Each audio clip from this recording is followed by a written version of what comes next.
Di ako binigyan ni Mommy and Daddy kasi natulog ako. Bumuli pala si food Mommy and Daddy. Sarapan kain, di namibigay kanina eh. Pat si Mommy oh.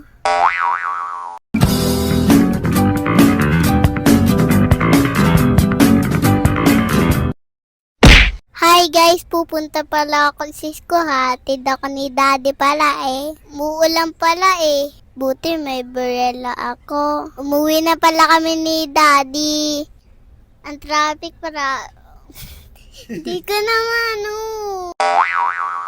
Pumunta na lang ako sa Save Mall. Bumili na bangkain. Bumili si Daddy ng pera. Bumili pala kami pansi school ko. Panggami, kinuha agad ni Mami. Happy ni Mami. Tumatalong pa siya. Kiss niya ako. Daddy, pa hindi ka mataba. Ma-gym ka kasi. Ang taba-taba mo na. Bye na guys. Maluntok si Mami kasi bumili siya na bangkain kasi pansi school ko din. Bye na guys.